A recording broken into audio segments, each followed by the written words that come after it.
Hello students, welcome back to student time पे। तो students, हमने हिंदी को बहुत अच्छे से शुरुआत उसकी कर दी हुई है और आज से हम देखने वाले अलंकार, हमने रस को बहुत अच्छे से हमने देख लिया हुआ है और मुझे आशा है वो सारी चीज़ें आपको अच्छे से समझ में आ रहेंगी। फिर भी अगर आपको नहीं आ रही हैं तो आप उसके बारे में हमें कमेंट कीजिएगा, उसका हम आपको सोल्यूशन जरूर देंगे। और हम एक बहुत ही जल्दी ही ट्रिक की वीडियो लाने वाले हैं, उसमें सारे हिंदी के जो इंपॉर्टेंट टॉपिक्स हैं उसके ट्रिक्स होंगे। तो आइए हम आज का देख लेते हैं अलंकार क्या है, सारी चीज़ों को हम समझ लेते हैं। और लेकिन अगर आप चैनल पे नए हैं तो आपको सब्सक्राइब कर देना है और अगर आपको वीडियो अच्छी लगती है तो आपको लाइक कर देना है। अपने आप दूसरे से शेयर जरूर कीजिएगा क्योंकि बहुत ज़्यादा इंपॉर्टेंट ये चैप्टर होने वाला है। तो अलंकार क्या है? काव्य की शोभा बढ़ाने वाले तत्वों को अलंकार कहते हैं। क्या? काव्य की शोभा बढ़ाने वाले तत्वों को अलंकार कहते हैं। काव्य की शोभा बढ़ाने वाले तत्वों को अलंकार कहते हैं। अगर इसके भेद टाइप्स ऑफ अलंकार अगर हम बात करें तो क्या है? शब्दालंकार पहला है, ये स्क्रीन में दिख रहा है कि नहीं दिख रहा पता नहीं, लेकिन शब्दालंकार, अर्थालंकार, शब्दालंकार, अर्थालंकार, उभयालंकार, ये तीन प्रकार के होते हैं। एक शब्दा होता है, एक अर्था, एक उभयालंकार। तो हम सबसे पहले हम शब्दालंकार को हम समझने वाले हैं। तो आइए देख लेते हैं शब्दालंकार को। क्या होता है शब्दालंकार? कि जहाँ शब्दों में चमत्कार पाया जाता है, जहाँ शब्दों में चमत्कार पाया जाता है वो शब्दालंकार। जब शब्दों में चमत्कार पाया जाता है, मतलब अलंकार क्या होता है? ये काव्य की शोभा बढ़ाता है। काव्य की शोभा, जब शब्दों में काव्य की शोभा बढ़ा दे, ठीक है, उसकी क्वालिटी वो थोड़ी सी इंक्रीज कर दे, तो क्या है? वह शब्दालंकार कहलाता है। अगर हम इसके भी कुछ टाइप्स की बात करें तो इसके जो टाइप्स हैं यह भी तीन प्रकार के होते हैं। पहला क्या है?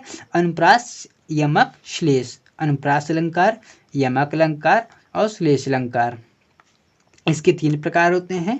तो इसके बाद अगर हम जानने की कोशिश करें अर्थालंकार, उससे पहले हम फिर से आपको समझा देते हैं क्या शब्दालंकार क्या होता है। जब शब्दों में चमत्कार पाया जाता है, जब शब्दों में चमत्कार पाया जाता है तो शब्दालंकार कहलाता है।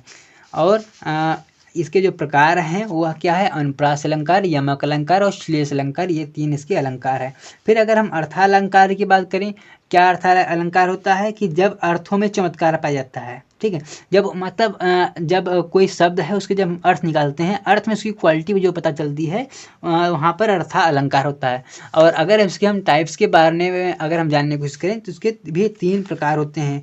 पहला क्या होता है? उपमा, रूपक, उत्प्रेक्षा। उपमा, रूपक और उत्प्रेक्षा।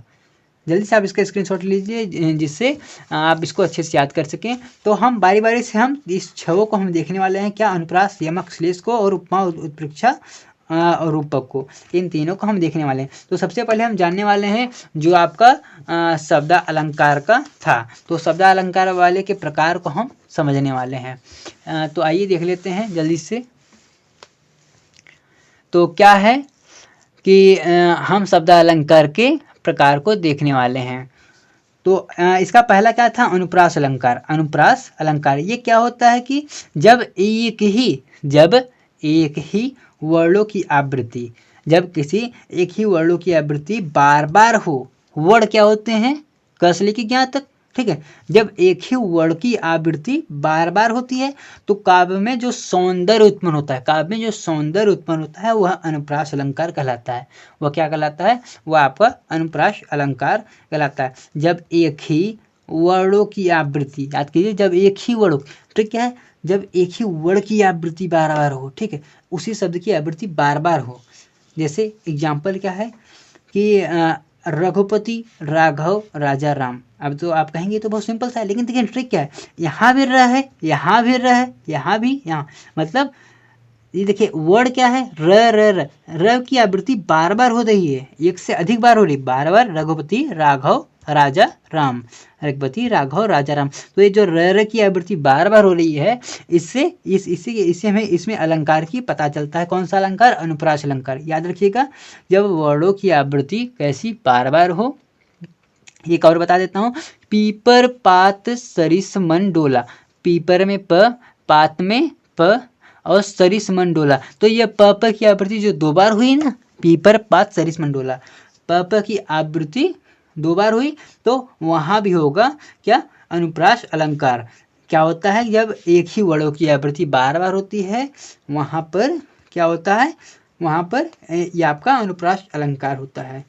इसके बाद अगर हम देखें यमक अलंकार को समझने की कोशिश करें, यमक अलंकार क्या होता है कि जब एक ही शब्द की आवृत्ति, पहले हमने क्या देखा, एक ही वर्णों की आवृत्ति होती है तो वह अनुप्रास अलंकार कहलाता है। लेकिन अब हम क्या देखने वाले हैं, एक ही शब्द की आवृत्ति बार बार हो लेकिन तथा, मतलब यहाँ पर एक अभी कंडीशन लगी, क्या?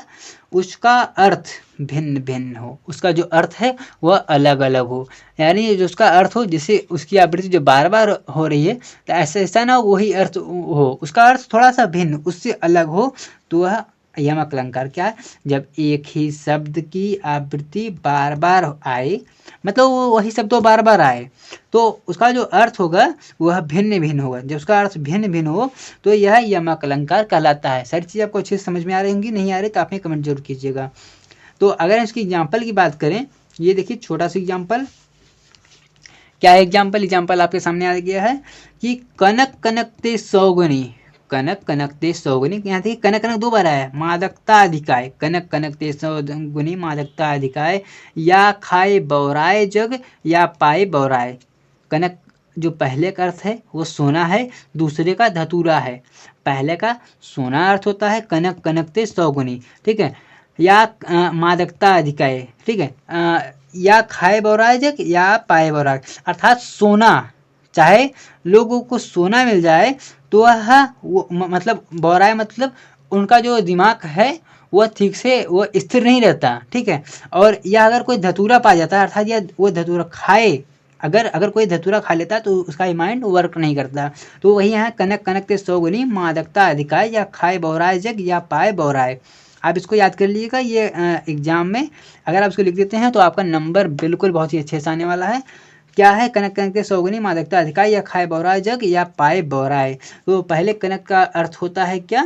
पहले कनक का धतूरा होगा, दूसरे का सोना होगा, पहले का धतूरा दूसरे का सोना होगा।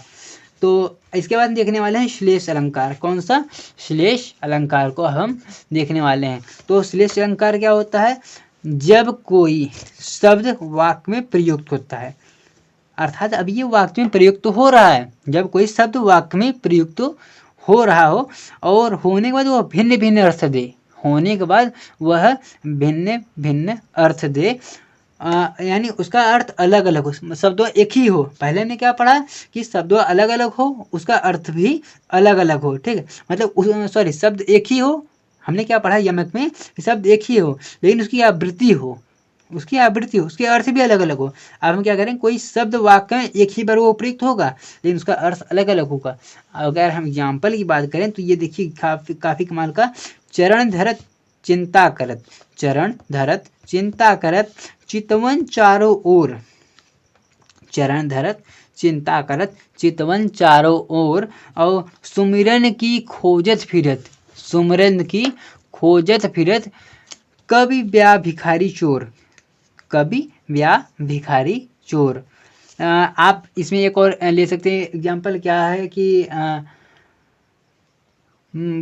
छोड़िए भी याद नहीं आ रहा, चरण धरत चिंता करत चितवन चारों ओर, सुमरन की खोजत फिरत, कवि ब्या भिखारी चोर। तो स्टूडेंट्स आपको सारे एग्जाम्पल्स अच्छे से समझ में आ गए होंगे। बहुत ही कमाल की वीडियो थी। इसकी जो अगली वीडियो आने वाली है वह आपके अर्थालंकार के जो आपके उपमा उत्प्रेक्षा और रूपक हैं उसको हम समझने वाले हैं। उसके बाद हम इसका आपके अलंकार का एक ट्रिक वीडियो लाएंगे जिससे वो सारी चीज़ें आपको कवर हो जाएगी एक ही बार में। अगर आपको सही चीज़ नहीं समझ, अगर हमको ट्रिक वीडियो लानी है कि नहीं लानी है, आप इस बारे में हमें कमेंट जरूर कीजिएगा। तो स्टूडेंट्स आज की वीडियो के लिए इतना है। जब तक हंस रहिए मुस्कुराते रहिए, अपने दोस्तों से इसे शेयर जरूर कीजिएगा, जो ना आप इस बारे में हमें कमेंट्स कीजिएगा। तो ठीक है, आज के लिए इतना ही। जय हिंद, जय भारत।